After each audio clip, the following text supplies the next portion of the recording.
Brume du jour naissant, pierre de tuffeau et toiture en ardoise. Ces trois-là semblent inséparables dans tout le Val-de-Loire. 1000 mètres carrés pour couvrir à neuf ce prieuré des 15e et 18e siècles. Un chantier on ne peut plus traditionnel à 30 km de Tours.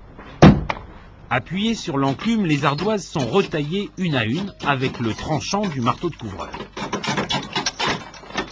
Puis percées, toujours avec le marteau, et enfin clouées sur ce lit, ce parement en bois de peuplier. Et tu penses finir pour Noël là? Oui. Suivant la météo? C'est prévu pour Noël, ouais. Conseiller de l'association Maison Paysanne, Jean Mercier est incollable sur l'ardoise. L'ardoise, cet envahisseur venu de Bretagne pour couvrir les belles demeures à la Renaissance. Avant, c'était plutôt la débrouille locale et pas chère, comme ces tuiles en terre cuite fabriquées maison. Regarde, comment elle est belle. Hein? Elle est costaude. Elle est belle, hein. C'est beau ça. Ouais, c'est fait à la main, ouais. Je faisais ça avec le pouce. Comme ça, tu vois. Mettez la main Pousser derrière. comme ça. La terre était prise sur place, et bien sûr c'était beaucoup de main d'œuvre, mais on comptait pas le temps. Hein, donc ça change tout au point de vue prix, quoi. Que l'ardoise, il fallait la faire venir, l'acheter, et puis aller la chercher au bord de la Loire avec le cheval. Alors pourquoi passer à l'ardoise? D'abord parce qu'elle accepte les pentes les plus raides.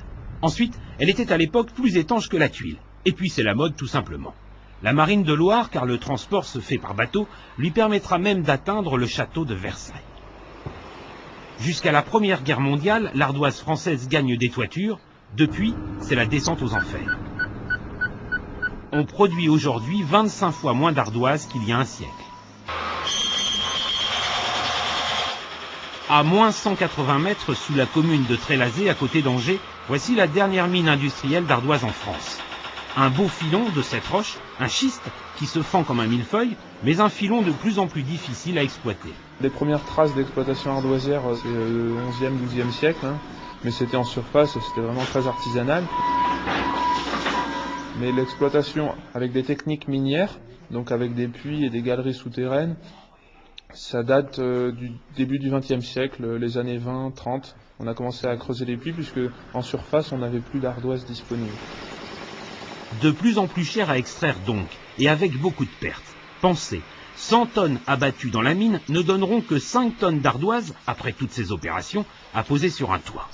L'ardoise française, à peine 5% de ce que l'on utilise, est quasiment réservée aux chantiers de prestige. Ce qui nous ramène au vieux prieuré.